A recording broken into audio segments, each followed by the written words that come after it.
Hello everyone, this is part 2 of solution series of CG Set 2024. The very first question is quark. What is the quark model of lambda? This is a strange particle. हम जानते हैं कि ये elementary particles में baryon family में हाइपरॉन सब category में या स्ट्रेंज पार्टिकल आता है।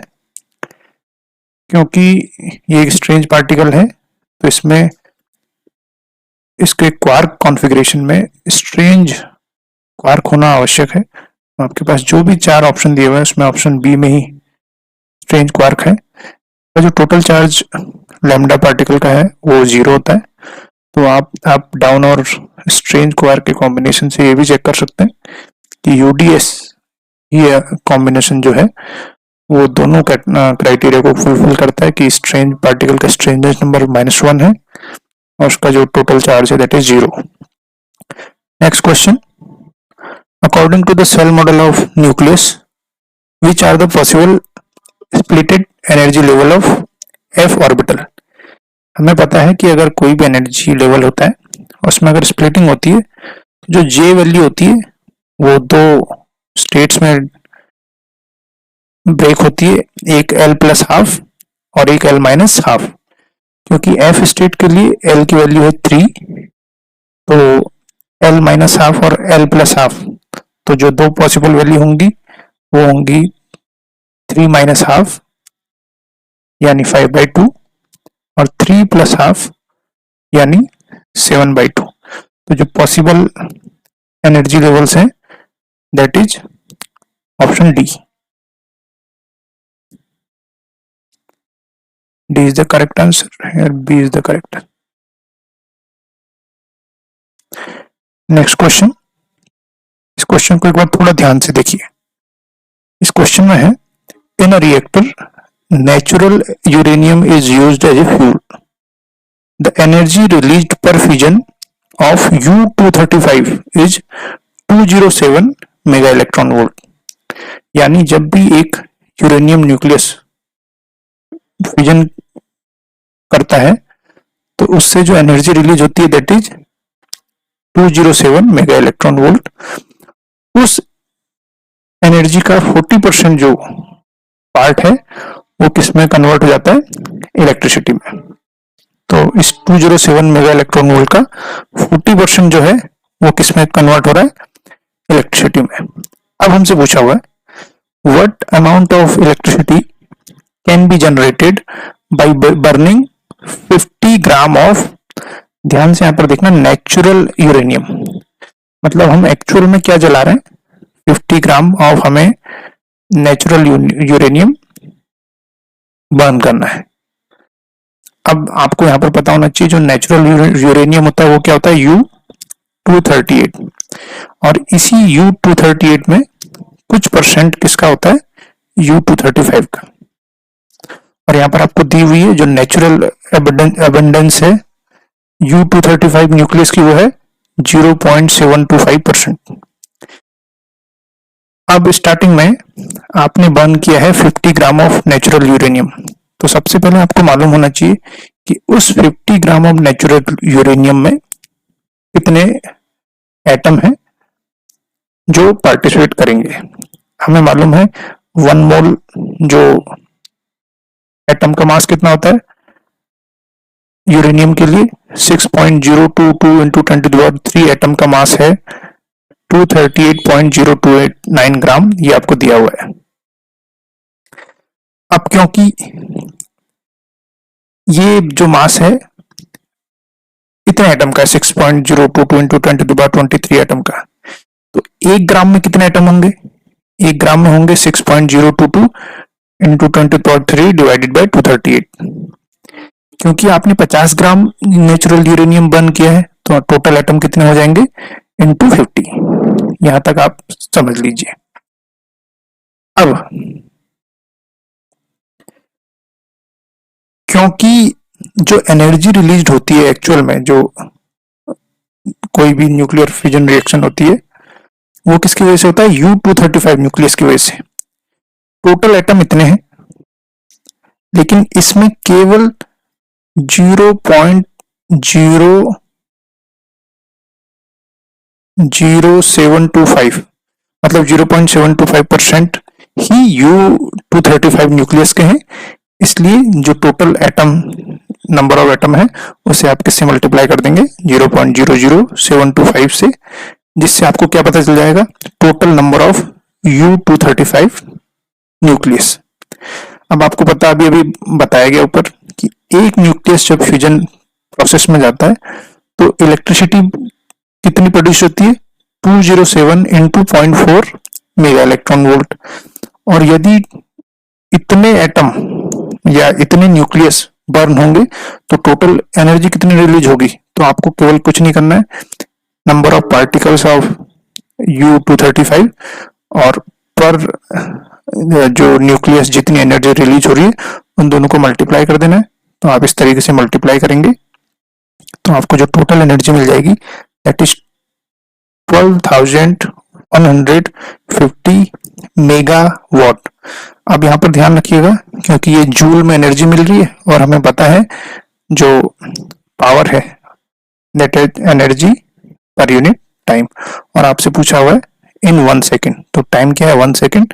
तो जूल, जितना जूल एनर्जी है वही वॉट में आपको पावर के रूप में मिल जाएगी। तो option D is the correct answer.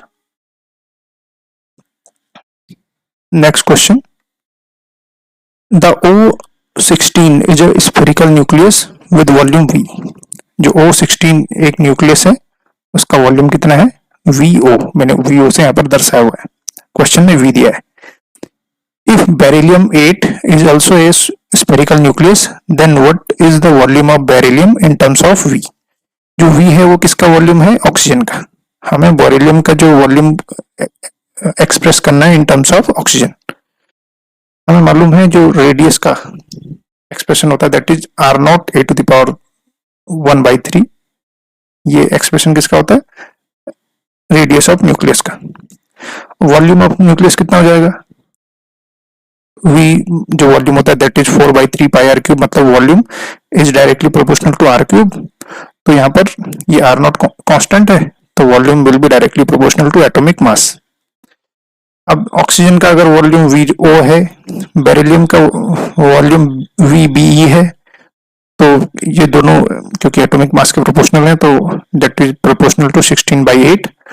तो यहाँ से आप बता सकते हैं कि volume of oxygen nucleus is equal to 2 times volume of beryllium. और आपको एक्सप्रेस क्या करना है? Volume of beryllium in terms of oxygen, तो volume of beryllium is equal to V/2। Option A.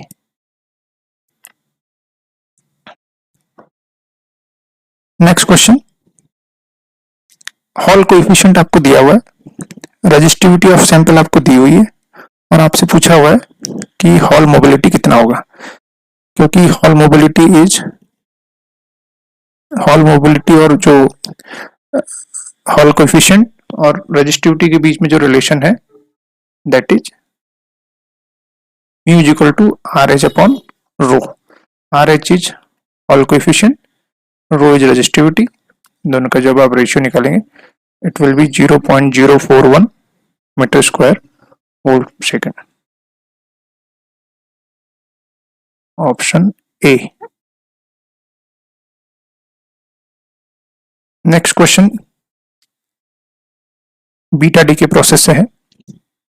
Beta decay में क्या होता है? कोई भी एक पेरेंट न्यूक्लियस है वो एक डॉटर न्यूक्लियस में कन्वर्ट हो जाता है, और अगर बीटा नेगेटिव, हम यहाँ पर क्योंकि बीटा नेगेटिव डीके के बारे में है तो यहाँ पर एक electron with anti neutrino release हो जाता है।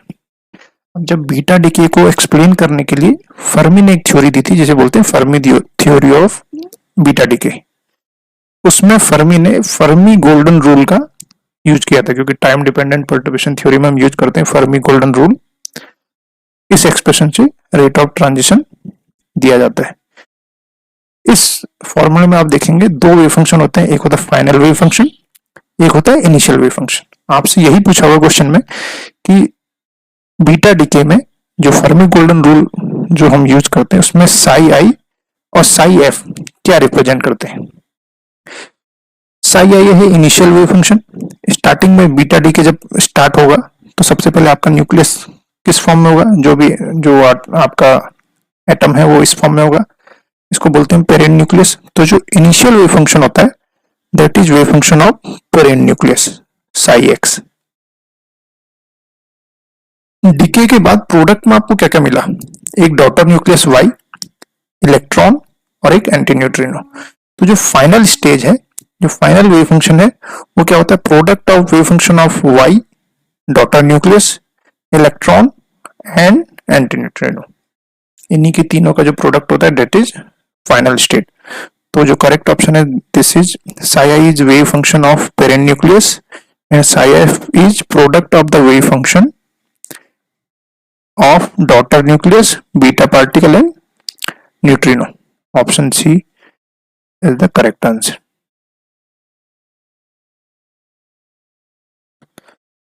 Next question, simple question है, choose the correct option. Reciprocal lattice के बारे में पूछा हुआ है, हमें पता है कोई भी रियल लैटिस है, जैसे सिंपल क्यूबिक लैटिस है तो उसका रेसिप्रोकल लैटिस क्या होता है, सिंपल क्यूबिक। बीसीसी अगर लैटिस है रियल स्पेस में तो रेसिप्रोकल लैटिस क्या होगी, एफसीसी। एफसीसी का अगर लैटिस है तो उसका रियल जो रेसिप्रोकल लैटिस क्या होता है, बीसीसी। तो आपको चार ऑप्शन दिए हुए हैं, reciprocal lattice of simple cubic lattice is BCC, गलत। रेसिप्रोकल लैटिस ऑफ बीसीसी गलत। Reciprocal lattice of simple cubic is simple cubic सही है, बीसीसी का एफसीसी सही है।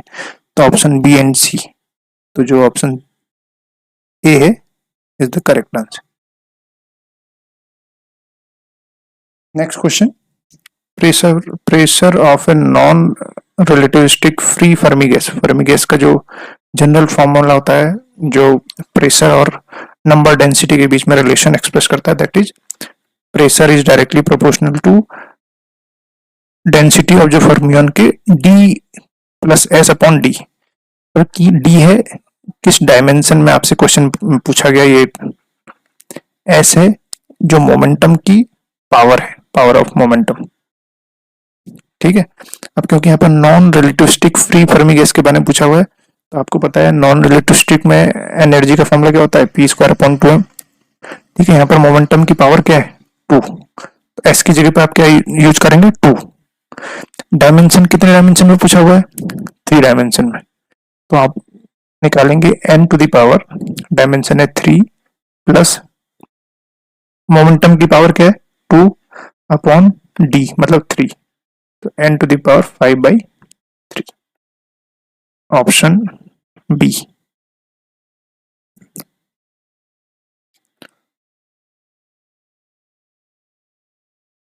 इसी का मैं एक दूसरा केस बता रहा हूं।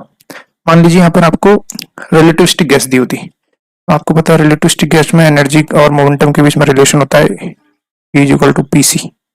अगर आपको फोटोन दिया हुआ है, कोई ऐसा कोई रिलेटिविस्टिक पार्टिकल है जिसमें एनर्जी और मोमेंटम के बीच में रिलेशन है E इक्वल टू पीसी, मान लीजिए, तो यहाँ पर P टू द पावर क्या है 1, यहाँ पर P का पावर कितना है 1, और आपसे पूछा हुआ है 2 डायमेंशन में कोई फर्मी गैस है तो बताइए प्रेशर और डेंसिटी के बीच में क्या रिलेशन है।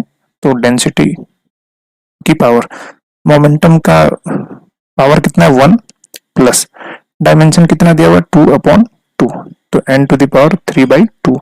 ऐसे किसी भी जनरलाइज केस को आप इस फॉर्मूले से सॉल्व कर सकते हैं। This is for pressure relation of Fermi gas, बस फर्मी केस में आप इसको यूज करेंगे।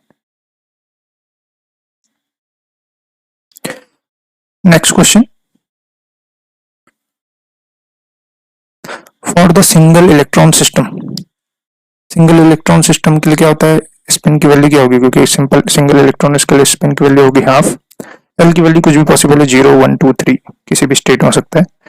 तो पूछा हुआ है कि जो एनर्जी लेवल है वो सिंगलेट होते हैं या डबलेट होते हैं, मल्टीप्लेट होते हैं। मल्टीप्लिसिटी होती है, कोई भी जब स्पेक्ट्रोस्कोपी टर्म आप किसी एनर्जी लेवल का लिखते हैं तो उसका जनरल फॉर्मूला होता है 2s + 1 L और नीचे J। 2s+1 आपको मल्टीप्लिसिटी बताता है। अब सिंगल इलेक्ट्रॉन एटम के लिए s की वैल्यू क्या होती है? हाफ। तो 2 इंटू हाफ प्लस 1 कितना हो गया? 2। तो जितने भी एनर्जी लेवल होंगे उनकी मल्टीप्लिसिटी क्या होगी? 2 डबलेट लेवल में। तो all energy levels are doublet. L होता है उसका जो ऑर्बिटल क्वांटम नंबर और J total quantum number, total orbital quantum number. Next question, with the exciting line of 2536 angstrom, a Raman line for sample is observed at 2612 angstrom. The Raman shift is, जो ये case दिया हुआ है, this is Stokes line. एक exciting wavelength आपको दी हुई है जो पार्टिकल को ग्राउंड स्टेट से एक वर्चुअल स्टेट पे एक्साइट करेगी और फिर वही पार्टिकल जब वर्चुअल एक्साइटेड स्टेट से फर्स्ट स्टेट में जाएंगे तो जो फोटोन जो रिलीज होती है इसको बोलते हैं स्टोक्स लाइन। तो आपको रमन शिफ्ट कैलकुलेट करना है। रमन शिफ्ट क्या होता है? एक्साइटिंग लाइन और जो स्टोक्स लाइन आपको है उन दोनों का डिफरेंस, ये जो गैप है, दिस इज रमन शिफ्ट। तो ये है EX और ये VX और ये जो स्टोक्स लाइन है उसका वेवलेंथ, दोनों का जो आपको डिफरेंस निकालना है। अब क्योंकि ये जो रमन शिफ्ट होता है that is in the form of wave number. Wave number क्या है? 1/λ। तो 1/λ EX मतलब एक्साइटिंग लाइन का वेवलेंथ का रेसिप्रोकल माइनस 1/λS। बस आपको बस सिंपल फॉर्मूले में इसको पुट करना है। Final answer will be 1.15 into 10⁵ metre inverse.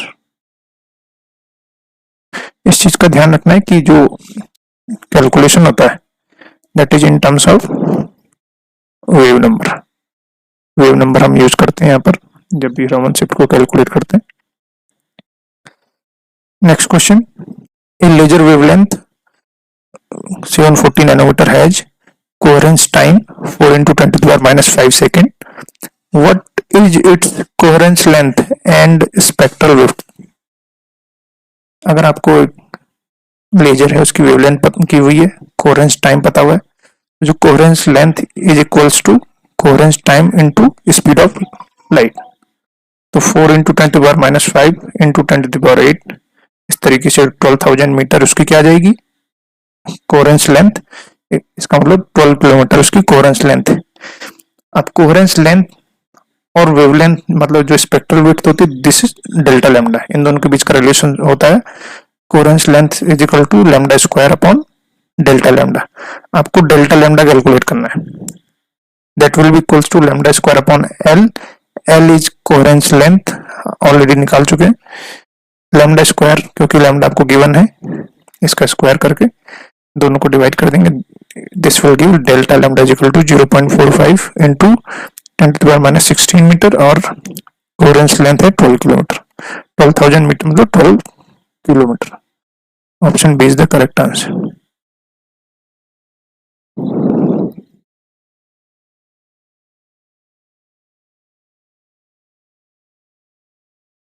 Next question, what is the Fourier transform of the following function? एक फंक्शन आपको दिया हुआ है जो फोरियर ट्रांसफॉर्म का जो जनरल फॉर्मूला है that is -∞ to +∞ f of t e to the power -iωt dt। f of t आपको दिया हुआ है, जब t लेस देन 0 है तो फंक्शन क्या है? 0। इसका मतलब -∞ से 0 की रेंज में फंक्शन क्या है? 0। वो फंक्शन तो ऑलरेडी 0 हो गया। अब इस ट्रांसफॉर्म में आपके पास लिमिट कहां से बची? 0 से इन्फिनिटी।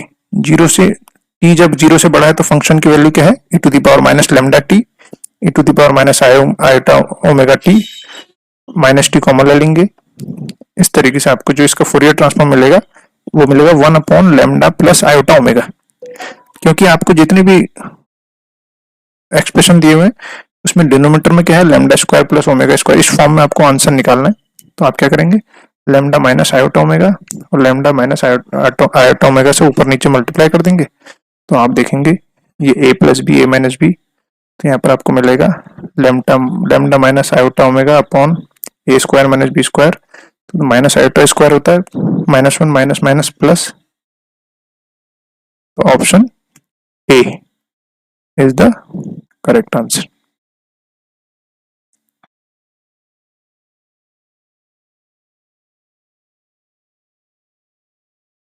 नेक्स्ट क्वेश्चन है, choose the correct matching pair. सबसे पहले मैंने यहाँ पर लिखा हुआ है जो रोटेशनल स्पेक्ट्रा है that falls in microwave to far infrared. घर में हम जो यूज करते हैं माइक्रोवेव ओवन, वो इसी कंसेप्ट का यूज करता है रोटेशनल स्पेक्ट्रोस्कोपी में, इसका एप्लीकेशन है। वाइब्रेशनल जो स्पेक्ट्रोस्कोपी है वो फॉल करती है नियर इंफ्रारेड रीजन में, और इलेक्ट्रॉनिक जो spectroscopy that falls in UV visible. तो अगर हम देखेंगे तो जो pure rotational spectra falls in far infrared, ये जो ऑप्शन सी करेक्ट मैच है, क्योंकि ऑप्शन ए इनकरेक्ट है, option B incorrect, option D incorrect. Pure rotational spectra far infrared region या माइक्रोवेव रीजन, तो option B is the correct. नहीं नहीं नहीं, ऑप्शन ऑप्शन बी में जो सी ऑप्शन है वो सही है।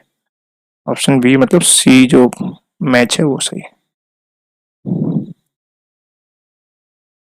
नेक्स्ट में फिर से वही match the signal with appropriate device. सबसे पहले जो पहला सिग्नल दिया हुआ है आईवी कैरेक्टरिस्टिक्स, ये टनल डायोड का आपको पता होगा, एक एक उसमें नेगेटिव रेजिस्टेंस रीजन आता है, फिर वैली पोटेंशियल इस तरीके से। तो जो ये पहला वाला है ए, ये तो टनल डायोड से मैच कर रहा है।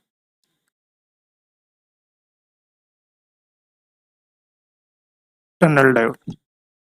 और जो सी ऑप्शन है, क्योंकि जेनर डायोड जो बाद में ब्रेक डाउन होता है, Zener break down forward bias में तरीके से रहता है, रिवर्स बायस में ब्रेक डाउन होता है, तो C option is Zener diode. तो आप यहाँ पर देखिए option A match with 5 tunnel diode से, तो कौन कौन सी ऑप्शन में है, ए विथ 5, ए और सी में।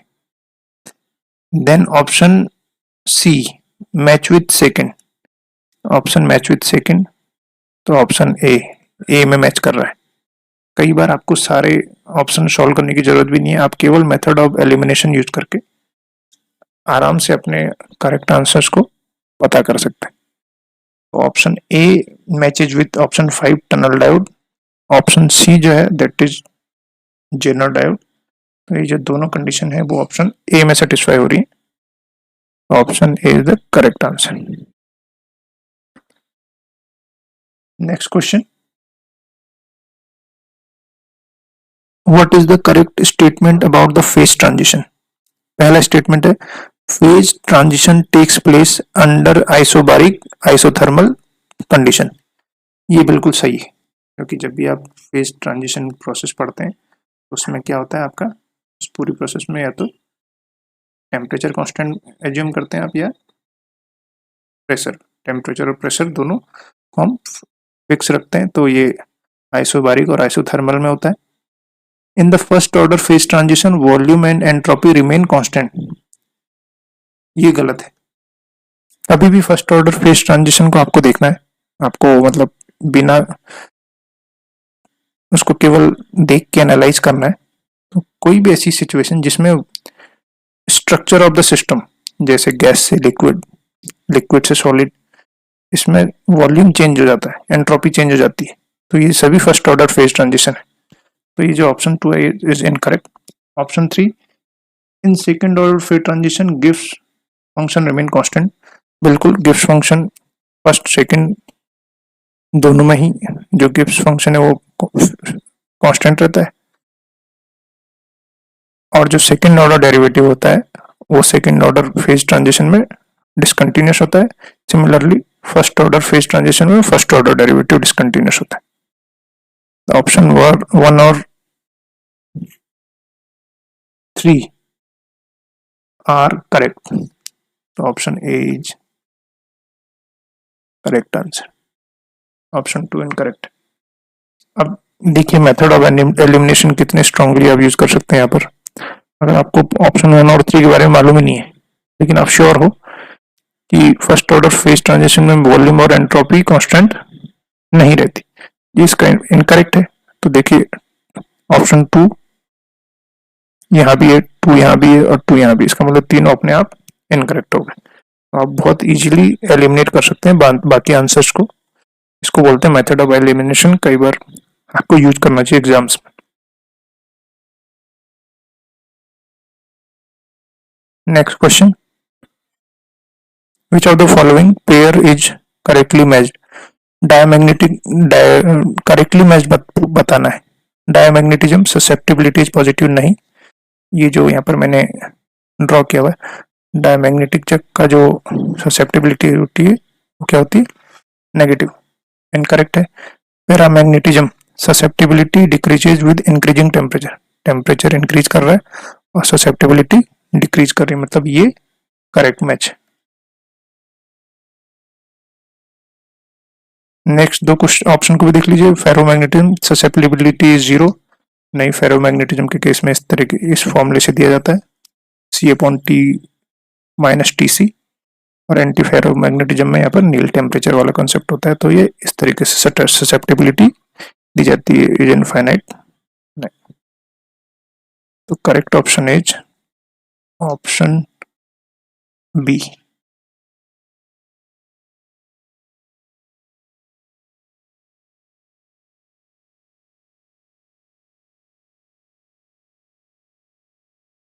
नेक्स्ट क्वेश्चन है, सिंपल है, स्ट्रेट फॉरवर्ड, कि आपको बताना है कि वेक्टर इस रिलेशन से दिया हुआ है, तो ये कौन सा वेक्टर है? आपको मालूम है जो कॉन्ट्रावेरिएंट वेक्टर होते हैं वो इस फॉर्म में एक्सप्रेस किए जाते हैं, तो ये है कॉन्ट्रावेरिएंट टेंसर। ये तो स्ट्रेट फॉरवर्ड आंसर है, option B is the correct answer. Next question आपसे पूछा हुआ है, सिम्पसन 1/3 रूल किस तरीके से एक्सप्रेस किया जाता है? सिंपल जो सिम्पसन 1/3 रूल होता है h/3, जो इनिशियल और फाइनल वैल्यू है y की वो सिंपल टर्म में ऐड हो जाती है। देन जितनी भी ऑड वैल्यू जैसे y1 y3, अगर आपकी वैल्यू y0 से शुरू हो रही है, इनिशियल वैल्यू को y0 मानो, फिर y1 y2 y3 y4 y5 इस तरीके से। अब जो इनिशियल और एंड वैल्यू है इसको तो आपने एज इट इज ऐड कर देना है। उसके बाद जितनी भी odd value y1 y3 y5 y7 इसको आपको किससे मल्टीप्लाई करके ऐड करना है? 4 से। फिर जितनी इवन वैल्यू उसको 2 से। तो यहाँ पर जो आपको वैल्यू क्या क्या दी हुई है y1 y2 y3, लेकिन फॉर्मूले में हमने कहाँ से, मतलब जो जनरल फॉर्मूले में हम कहाँ से स्टार्ट करते हैं? y0 से। तो मान लीजिए ये y0 है, ये y1 ये y2, तो इनिशियल और फाइनल वैल्यू तो एज इट इज ऐड हो जाएंगी y1 प्लस y3। उसके बाद जो आपके क्वेश्चन में y1 गिवन है वो एक्चुअल में क्या है? जो आपके क्वेश्चन में y2 गिवन है दैट इज एक्चुअली y1, तो यहां पर क्या हो जाएगा? 4 टाइम्स y2, जो नेक्स्ट वैल्यू 4 से मल्टीप्लाई हो जाएगी, h/3 y1 plus y3 4 y2। तो option D is the correct answer.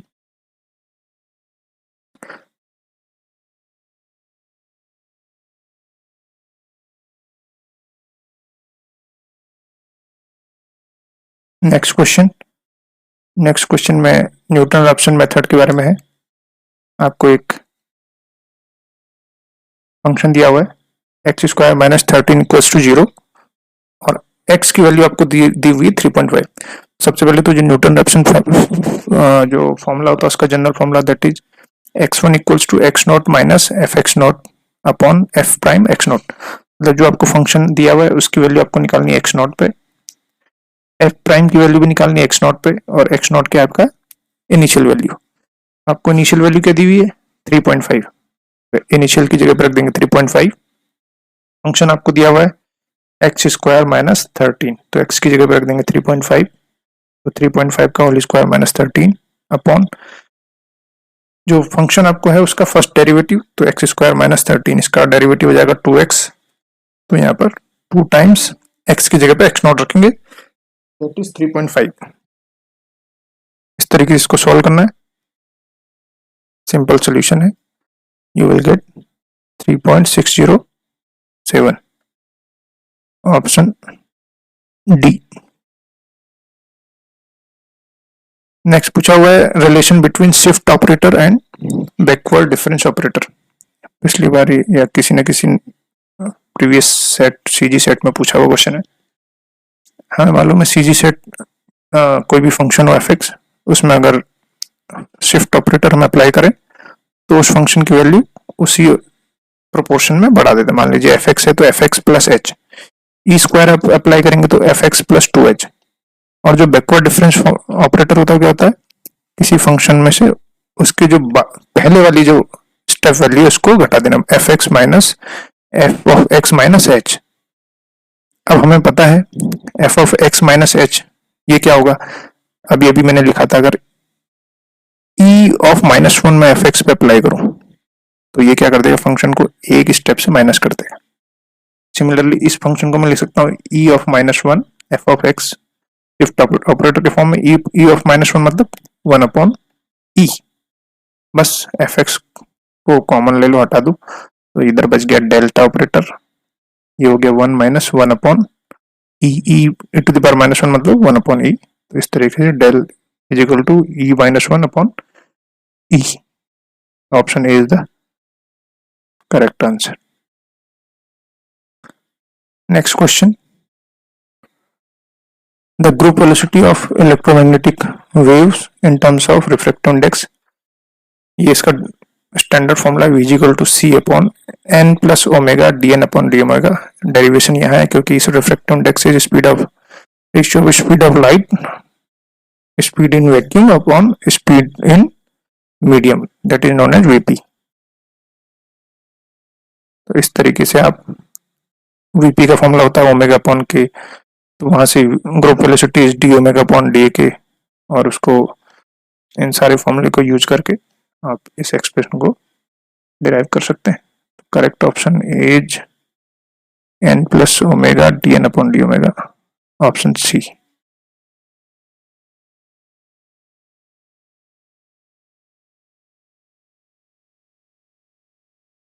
Next question है 69, potential which exhibits the dependence of potentials on the velocity of particle is known as, जो एक बहुत straight forward question है। जब भी हम relativistic electrodynamics पढ़ते हैं तो वहां पर एक कंसेप्ट होता है रिटार्डेड पोटेंशियल।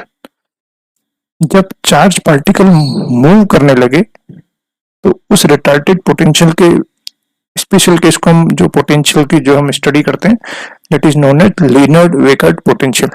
और लीनार्ड-वेकर्ड पोटेंशियल जितने भी जिसमें जो दोनों एक्सप्रेशन होते हैं पोटेंशियल v, ये स्केलर पोटेंशियल और वेक्टर पोटेंशियल, ये दोनों ही किस पे डिपेंड करते हैं, बीटा पे। और बीटा क्या होता है, v upon c।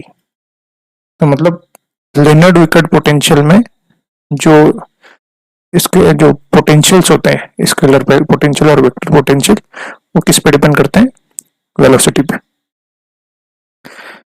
Next question parity operator और टाइम रिवर्सल ऑपरेटर पे है। जब भी आप पैरिटी ऑपरेटर अप्लाई करते हैं तो पोजीशन वेक्टर रिप्लेस हो जाता है -r से, और टाइम रिवर्सल में t -t से रिप्लेस हो जाता है। अब आपको बताना है कि जब आप टाइम रिवर्सल ऑपरेटर अप्लाई करेंगे तो इलेक्ट्रिक फील्ड और मैग्नेटिक फील्ड किस तरीके से बिहेव करते हैं।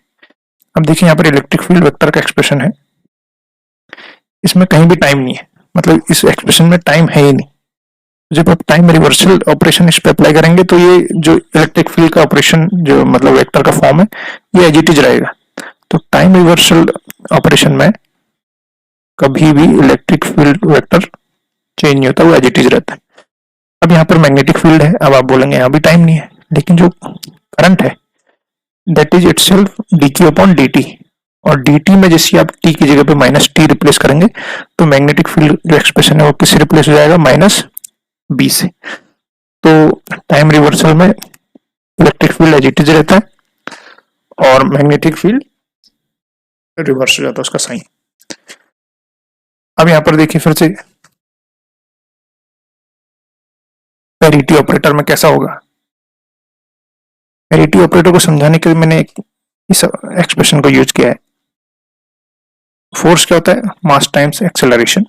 एक्सेलरेशन क्या होता है, D square upon D T square, ठीक, equals to Q into E, mass time. Mass और जो चार्ज है वो पैरिटी और टाइम रिवर्सल पर डिपेंड करते हैं, क्योंकि स्केलर कांस्टेंट है, ये डिपेंड चेंज नहीं होते। अब देखिए जैसे ही आप आर को माइनस आर से रिप्लेस करेंगे तो इक्वेशन बोथ साइड होल्ड करने के लिए, जैसे आप माइनस आर से रिप्लेस कर देंगे तो एक्सेलरेशन किस में चेंज हो जाएगा, माइनस ए में। और इस साइड क्या है, इलेक्ट्रिक फील्ड। जब ए माइनस ए में चेंज हो जा रहा है तो इक्वलिटी होल्ड करने के लिए इलेक्ट्रिक फील्ड को भी किस में कन्वर्ट होना चाहिए, माइनस ई में। तो जो पैरिटी ऑपरेशन में इलेक्ट्रिक फील्ड किस में कन्वर्ट हो जाता है, माइनस ई में। सेम अब मैग्नेटिक फील्ड के लिए मैं एक बार आपको एक्सप्लेन करता हूं, ये इंटरेस्टिंग है। अभी मैंने बताया जैसे आप पैरिटी कन्वर्ट चेंज करते हैं तो फोर्स किस में कन्वर्ट हो जाता है, माइनस एफ, मतलब d square r upon D T square, अपना साइन चेंज हो जाता है, मतलब फोर्स वाला वेक्टर साइन चेंज कर देता है। इसका मतलब जो इक्वल्स टू को इस साइड है वो माइनस साइन है, क्यू इन वेरिएबल है, वी में भी क्या होता है, D R upon D T, इसका मतलब वेलोसिटी भी अपना साइन चेंज कर देता है, इनटू बी। अब देखिए यहां पर क्या है, पैरिटी नेगेटिव। अगर राइट हैंड साइड में भी पैरिटी नेगेटिव रखनी है तो मैग्नेटिक फील्ड की पैरिटी, जब हम पैरिटी ऑपरेशन अप्लाई करते हैं उसकी पैरिटी चेंज नहीं होनी चाहिए, क्योंकि इधर इस साइड क्या है, पैरिटी नेगेटिव, वेलोसिटी की ऑलरेडी नेगेटिव है, नेगेटिव टाइम्स इसको मैग्नेटिक फील्ड की पैरिटी क्या होनी चाहिए, पॉजिटिव। तब ये इक्वलिटी दोनों साइड क्या होगी, होल्ड करेगी। अगर मान लीजिए मैग्नेटिक फील्ड की चेंज होगी तो आपको पता है नेगेटिव टाइम्स नेगेटिव पॉजिटिव, तो इक्वलिटी क्या हो जाती है, ब्रेक हो जाएगी। इसीलिए पैरिटी ऑपरेशन जब भी मैग्नेटिक फील्ड में अप्लाई होता है तो मैग्नेटिक फील्ड का साइन चेंज नहीं होता। जो ऑप्शन ए है is the correct answer.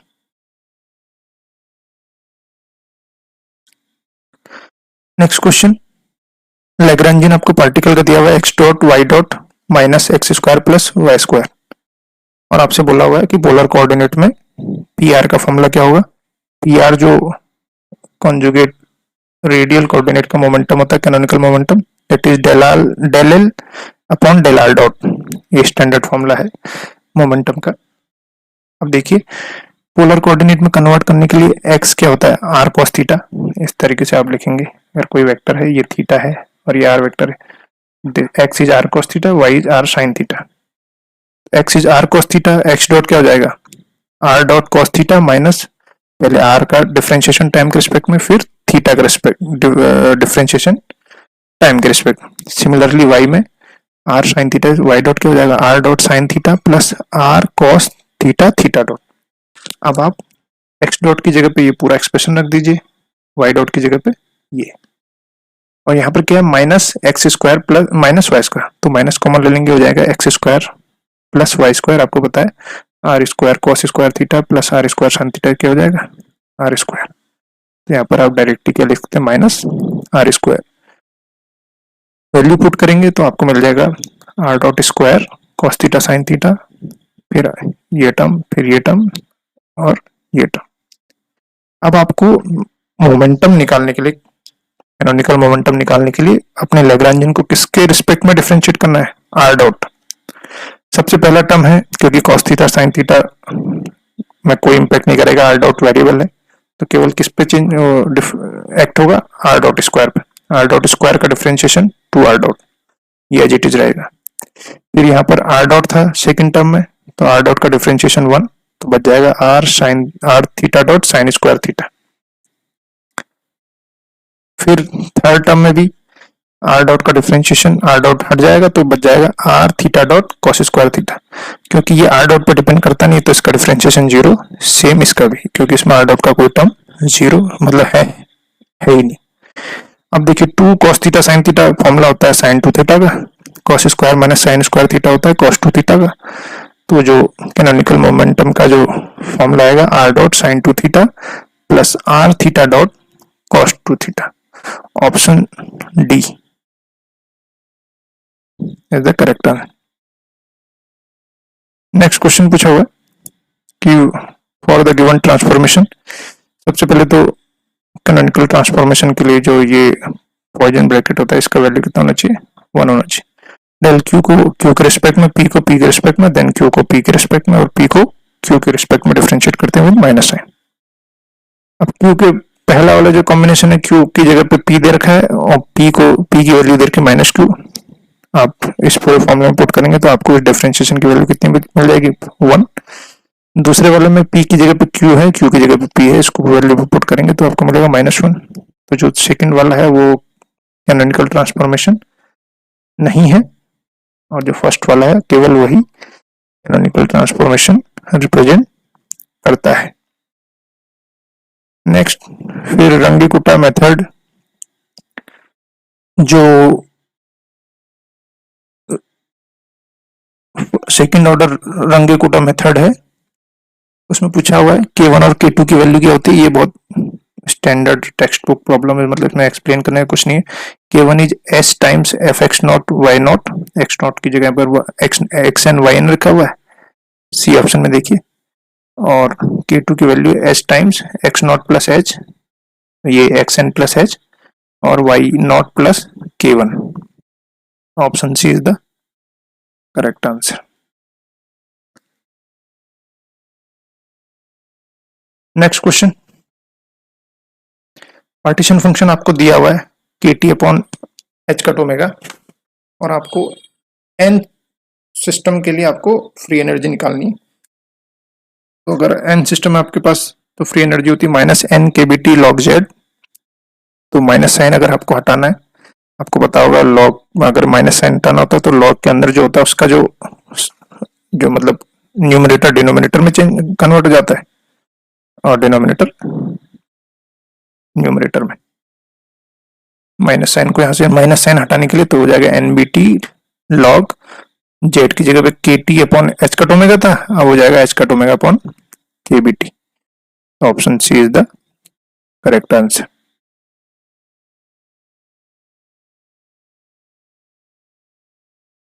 Next question 47, Fermi level of an intrinsic semiconductor is pinned at center of the band gap. The probability of occupancy of the highest electron state in valence band at room temperature. highest electron state की probability है, probability का Fermi theory में जो probability of occupancy इस तरीके से दी जाती है। तो 1/1 plus e to the power e minus EF upon KBT, क्योंकि हाईएस्ट एनर्जी लेवल की बात है तो E इक्वल्स टू EF। तो ये e टू द पावर हो जाएगा 0, तो 1/1 प्लस 2, तो प्रोबेबिलिटी ऑफ ऑक्यूपेंसी हो जाएगी 1/2।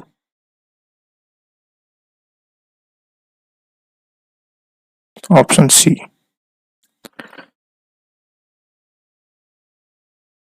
नेक्स्ट क्वेश्चन जो है that is from Joule Thomson coefficient. जो जूल थॉमसन कोएफिशिएंट का जो स्टैंडर्ड फॉर्मूला है that is del T upon del T, del T upon del P at constant enthalpy. अब होता क्या है जूल थॉमसन इफेक्ट में, आप एक गैस को हायर प्रेशर से लोअर प्रेशर में एक्सपेंड करते हैं और हमें पता है जब भी कोई गैस एक्सपेंड होती है तो उसका टेम्परेचर यूजुअली ड्रॉप हो जाता है। लेकिन जूल थॉमसन इफेक्ट में जब भी दो कंडीशन होती है, या तो ये आपका कोएफिशिएंट पॉजिटिव होगा या नेगेटिव होगा। आप पहले एक बार समझना, मैंने स्टार्टिंग में क्या बताया था कि जो गैस है वो हायर प्रेशर से लोअर प्रेशर में एक्सपेंड होती है, मतलब इनिशियल प्रेशर आपका ज्यादा होगा और फाइनल प्रेशर आपका कम होगा। इनिशियली प्रेशर बहुत ज्यादा था, जब आपने उसको एक्सपेंड किया लो प्रेशर में तो फाइनल प्रेशर क्या हो गया, लो हो गया। तो जो डेल्टा पी मतलब डेल पी की वैल्यू हमेशा क्या होगी, नेगेटिव। तो ये वाला टर्म तो हमेशा नेगेटिव रहेगा। अब आपके क्वेश्चन ऑलरेडी बोला हुआ है कि जो जूल थॉमसन कोएफिशिएंट है उसकी वैल्यू भी क्या है, नेगेटिव। अब आरएचएस मतलब LHS में क्वांटिटी नेगेटिव है, RHS में भी क्वांटिटी को क्या होना चाहिए, नेगेटिव। तो उस क्वांटिटी को नेगेटिव रखने के लिए डेल्टा टी को क्या होना पड़ेगा, पॉजिटिव। इसका मतलब T final is greater than T initial, increase in temperature. अब इसका एक बार फिजिकल सिग्निफिकेंस समझ लेना। यूजुअली मैंने बताया था कि जब हम किसी भी गैस को एक्सपेंड करते हैं उसका टेम्परेचर डाउन होता है, लेकिन जब जूल थॉम्पसन कोएफिशिएंट नेगेटिव रहता है तो जब आप गैस को एक्सपेंड करते हैं तो उसका टेम्परेचर बढ़ने लगता है। 3 ऐसी गैस हैं जब आप उसको एक्सपेंड करेंगे तो उसका टेम्परेचर बढ़ जाएगा, हाइड्रोजन, हीलियम और नियॉन। क्योंकि जो इनका इन्वर्जन टेम्परेचर होता है वो बहुत हाई होता है, तो यूजुअली जो भी उसका एक्सपेंशन होता है वो इन्वर्जन टेम्परेचर से नीचे होता है और उसका टेम्परेचर क्या हो जाता है, इंक्रीज हो जाता है। तो option C is the correct answer. 45 number question आपको पूछा हुआ है कि कौन सा पार्टिकल बोस-आइंस्टाइन फर्मी डिराक। तो सबसे पहले बेसिक रूल है, कोई भी आपको कंपोजिट पार्टिकल दिया हुआ है तो उसमें जितने भी स्पिन हाफ पार्टिकल है उनको ऐड कर दो। अगर उनका समेशन इवन है तो वो बोस पार्टिकल है, और सभी कंपोजिट पार्टिकल का समेशन ऑड है तो क्योंकि उसकी जो ऑड स्पिन को आप ऐड करेंगे, मान लीजिए आपके पास हाफ प्लस हाफ, दो स्पिन आपने ऐड करी, तो इनका ऐड क्या होता है, जब आप ऐड करोगे 1 प्लस हाफ या तो 1 होगा या हाफ माइनस हाफ 0, इसका मतलब इंटीजर स्पिन है। तो जब आपके पास दो पार्टिकल थे इसी तरीके से 4, 6, 8, तो आपको उनका जो समेशन मिलेगा स्पिन का हमेशा इंटीजर मिलेगा। अब 3 रखिए, हाफ हाफ हाफ, जब आपने इन दोनों को जोड़ा स्पिन को तो जो मिलेगा 0, 1, फिर उसको हाफ से ऐड करेंगे तो आपको मिलेगा 1 व 2 या 3/2। इसका मतलब नंबर ऑफ कंपोजिट पार्टिकल के अंदर अगर फर्मियन ऑड है तो वो कंपोजिट पार्टिकल किस तरीके से बिहेव करेगा, फर्मियन की तरह, क्योंकि इसका स्पिन हाफ इंटीजर स्पिन रहता है। अगर वही कंपोजिट पार्टिकल में total number of fermion even है तो वो कंपोजिट पार्टिकल किसकी तरह बिहेव करने लगता है, बोसॉन की तरह। अब मैं आपको, क्योंकि दो पार्टिकल दिए हुए हैं आपको यहाँ पर 2He4 और 2He3। अब देखिए हीलियम 4 जो एटम होता है, जो तो इसमें क्या है, प्रोटॉन कितने हैं, 2, इलेक्ट्रॉन कितने हैं, 2, और न्यूट्रॉन कितने हैं, 2, तो टोटल कितने हो गए, 6 फर्मियन। इवन है तो इस पूरे जो 2He4 है इसका जो स्पिन होगा that will B integral spin, और ये पार्टिकल किस तरीके से बिहेव करेगा, बोसॉन। अब यहाँ पर देखिए इस हीलियम He2 2He3 में टोटल नंबर ऑफ प्रोटॉन 2 है, इलेक्ट्रॉन भी कितने होने चाहिए, 2, लेकिन इसमें न्यूट्रॉन कितना होता है, 1, क्योंकि P+N यहाँ पर दिखेगा दोनों का सम कितना है, 3, तो प्रोटॉन 2 है तो न्यूट्रॉन 1 होगा, तो टोटल 5। तो टोटल फर्मियोनिक पार्टिकल कितने हैं, 5। तो इनका जो टोटल अगर आप स्पिन निकालोगे तो हमेशा हाफ इंटीग्रल स्पिन मिलेगा, इसलिए वो ये पूरा फर्मियन की तरह बिहेव करता है। ठीक है, तो ऑप्शन 3 और 4 तो करेक्ट है कि He4 ओवे बोस-आइंस्टाइन और He3 ओवे फर्मी डिराक। अब जो ऑप्शन 1, 2 है ये यूजुअली मतलब आउट ऑफ कॉन्टेक्स्ट पूछे हुए ऐसे टफ क्वेश्चन है मेरे हिसाब से। तो metals are system that contain degenerate fermion gas, बिल्कुल, क्योंकि हम मेटल जो फर्मी थ्योरी मेटल की हम पढ़ते हैं उसमें मेटल कैसे बिहेव करते हैं, फर्मी गैस की तरह। और जो डाइंग स्टार्स होते हैं, जो ड्वार्फ स्टार्स होते हैं, वो भी किसकी कैटेगरी में होते हैं, फर्मियन गैस, क्योंकि ये बहुत यूजुअली एग्जांपल्स पढ़ते नहीं है, इसलिए जो ऑप्शन 1, 2, 3, 4 ऑल करेक्ट है। Option C is the correct answer. Question number 39, इसको एक बार ध्यान से समझना। Big bang produced a radiation which is Doppler shifted to a longer wavelength and today has spectrum corresponding to that of black body radiation at 2.7 Kelvin। कोई big bang था, वहां से रेडिएशन निकली और उसका जो अब स्पेक्ट्रम है ब्लैक बॉडी रेडिएशन की तरह है। हमें पता है ब्लैक बॉडी रेडिएशन कैसे होता है, इस फॉर्म में होता है, एक वेवलेंथ होती है जहाँ पर मतलब जहाँ पर इंटेंसिटी एनर्जी डेंसिटी मैक्सिमम होती है, और ये टेम्परेचर है, और दोनों के बीच में जो वीन्स रिलेशन होता है lambda m into T equals to constant. Constant की वैल्यू होती है 2.892 10 to the -3 metre kelvin. Temperature आपको दिया हुआ 2.7 केल्विन। लैम्डा एम की वैल्यू आपको पता करनी है। The wavelength at which the energy density is maximum, ये ऑप्शन बी के बारे में पूछा हुआ है। तो आप देखेंगे 1.07 मिलीमीटर, इसको हम अप्रोक्सीमेटली कितना लिख सकते हैं 1.1 millimetre. Option B is the correct answer. अब जो ये जो मैक्सिमम वेवलेंथ है ये किस रीजन में पाई जाती है? तो ये 1 मिलीमीटर की जो 1.1 मिलीमीटर ये माइक्रोवेव रीजन में होती है। अगर कोई वेव जिसकी वेवलेंथ 1 मिलीमीटर के रेंज 1 मीटर से 1 मिलीमीटर की रेंज में हो तो ऐसी वेव को हम बोलते हैं माइक्रोवेव रीजन। तो जो ये ऑप्शन ये its wavelength must be in the microwave region. Option B और सी दोनों करेक्ट हैं। Option A is the correct answer. Next question Poisson's bracket का है। एक है mod of R, mod of P, इन दोनों का आपको पॉइजन ब्रैकेट निकालना है। अब आप मॉड ऑफ आर में देखेंगे एक्स वाई जेड तीनों है, तो कभी भी हम पॉइजन ब्रैकेट लिखते हैं तो किस तरीके से होता है, del Q upon del x मान लीजिए, और del P upon del P x minus del Q upon del P x del P upon del x, और ये होता है समेशन। अब क्योंकि यहाँ पर एक्स वाई जेड तीनों है तो पहले एक्स का लिखेंगे फिर वाई का फिर जेड का, क्योंकि ये del Q upon del P X और del P upon del X ये सब टर्म तीनों ही ब्रैकेट में जीरो हो जाएंगे। फाइनल आपको मिलेगा this del R upon del X del P upon del P X, R मतलब mod of R, del R upon del Y del P upon del P Y. इसी तरीके से जेड के लिए सॉल्व करेंगे X P x plus Y P Y plus Z P Z upon R into P, mod of R into mod of P. तो R ये हो सकता है एक्स पी एक्स लिख सकते हैं r vector dot p vector, क्योंकि देखिए आर वेक्टर है पी वेक्टर, इसको लिखेंगे आप r x P x plus r y P Y plus r z P z. इसी तरीके से क्योंकि हमें पता है r vector divided by mod of r vector क्या होता है, unit r vector. Similarly p vector divided by mod of p is unit p vector. Correct answer is B are cap dot p cap. Next question the Jacobi form of principle of least action direct, option B is the correct answer. मतलब straightforward book का question है। Chronological order में आपको arrange करना है।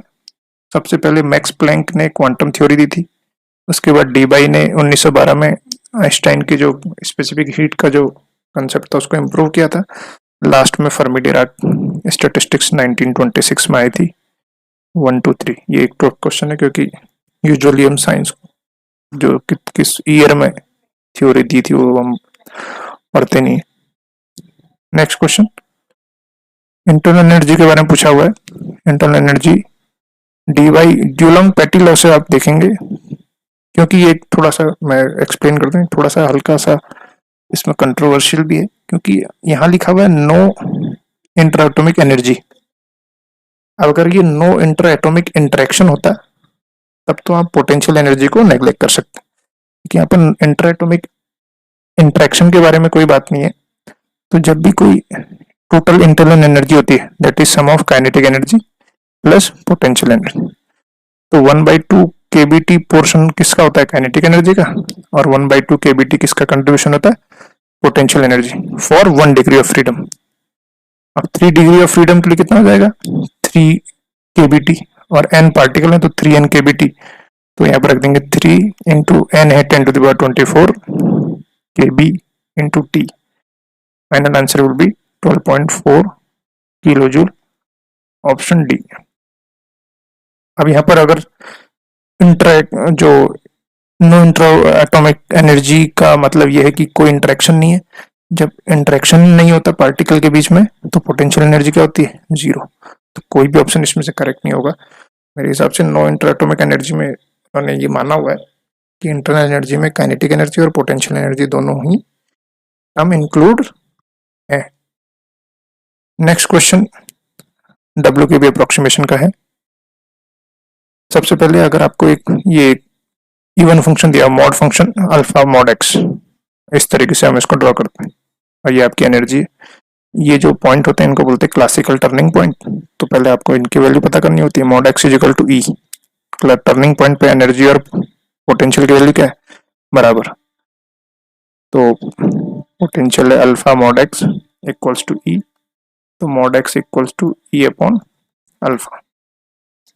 यहाँ से x की वैल्यू नेगेटिव हो सकती है, पॉजिटिव भी। तो दो वैल्यू है, माइनस ई अपॉन अल्फा और ई अपॉन अल्फा।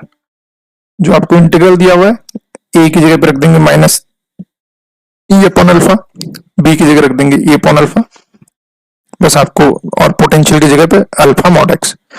अब देखिए ई और अल्फा मॉड एक्स ये पूरा इवन फंक्शन है, तो आप लिमिट चेंज कर सकते हैं। 2 टाइम बाहर लिख देंगे 0 से, इस तरीके से 2 टाइम्स 0 से ई टू ई अपॉन अल्फा, और इस तरीके से आप इसको सोल्व करेंगे। सिंपल है क्योंकि आपको इसको फिक्स रखना है, e to the power minus half, तो 3/2 अपॉन 3/2 उसको सोल्व करेंगे, बहुत इजी है। तो जो final answer will B this.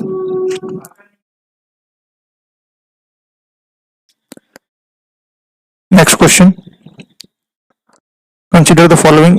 एक चार्ज पार्टिकल है, कांस्टेंट वेलोसिटी से मूव कर रहा है, आपको बताना है कितना पावर रेडिएट करेगा। कभी भी कोई भी पार्टिकल जो कांस्टेंट वेलोसिटी से मूव करता है वो कोई भी पावर रेडिएट नहीं करता, तो रेडिएशन पावर 0। उसके अलावा दो पार्टिकल हैं जो सर्कुलर पाथ पे मूव कर रहे हैं, और कभी भी पावर किस पे डिपेंड करती है, क्यू स्क्वायर पे। आप कभी देखें क्यू स्क्वायर स्क्वायर, इस तरीके से power is directly proportional to square of charge. तो चार्ज पॉजिटिव हो या नेगेटिव हो, दोनों ही केस में पावर क्या होगी, बराबर। तो P equals to 0, PB equals to PC। Option B the correct answer. Next question, आपको एक वेव फंक्शन दिया हुआ है, psi1 plus 2 psi2 plus 3 psi3। Normalize wave function नहीं है, इसको आपको सबसे पहले नॉर्मलाइज करना है। तो वेव फंक्शन को नॉर्मलाइज करने के लिए उसके मॉड से आप डिवाइड कर देंगे, तो 1/√14 psi1 plus 2/√14 psi2 plus 3/√14 psi3। ये आपका एक नॉर्मलाइज वेव फंक्शन है। अब इसको अगर आप देखें c1 स्क्वायर मतलब c1 square plus c2 square plus c3 square, इसको सन क्या है 1, मतलब ये वेव फंक्शन अब नॉर्मलाइज्ड है।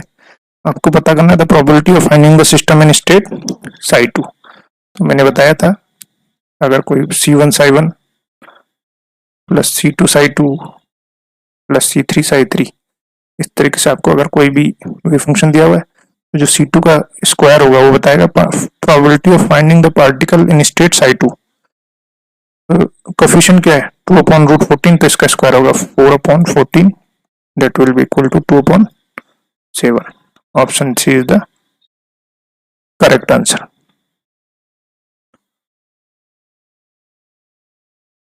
Thank you.